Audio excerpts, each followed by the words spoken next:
Pour la première fois, Valérie Pécresse a utilisé hier le mot grand emplacement, qui est un concept clé du programme d'Éric Zemmour. Est-ce qu'elle a bien fait d'utiliser ce mot? Non, mais c'est incroyable. Alors là, Pour vous, ça n'a pas de signification? Mais non, mais qu'est-ce qu'elle a dit? Elle a dit, justement, il n'y a pas de fatalité. Ni grand remplacement, ni grand déclassement. Elle a dit l'inverse. Et maintenant, vous êtes un certain nombre de commentateurs à lui faire un procès qui est un procès totalement... Je fais pas de procès. Non, ouais. Non, je vous réponds. Bien sûr. Alexandre Poussard, vous inquiétez pas, je suis pas en train de vous critiquer, vous.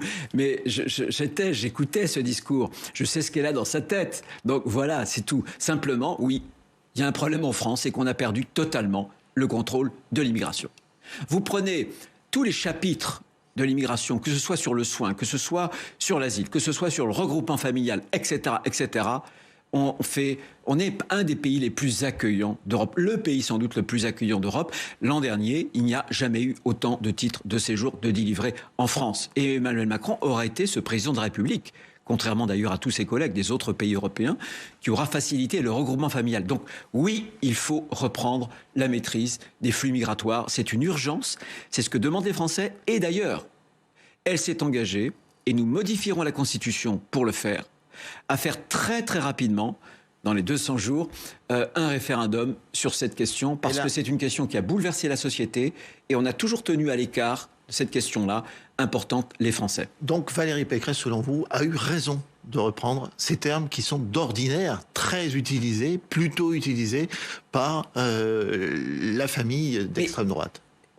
D'abord, il n'y a pas de tabou. Ensuite, elle peut prononcer les termes qu'elle choisit. Et enfin, elle l'a prononcé dans une autre acception. Tout simplement pour dire qu'elle refusait qu'il y ait à la fois un grand remplacement et un grand déclassement. Donc on marche sur la tête. Mais là encore, et c'est important pour elle, il faut lutter contre la police de la pensée, médiatique ou politique. Ça, c'est fondamental. Les gens en ont marre du politiquement correct. Et c'est parce que la droite a eu peur de ce politiquement correct, parce que la droite a vécu sous l'hégémonie médiatique, intellectuelle de la gauche, qu'on a perdu des électeurs, parce qu'on a baissé le regard, on a courbé les chines. Eh bien, désormais, plus jamais ça. Une droite, une ligne de droite assumée. C'est ce qu'elle a fait hier.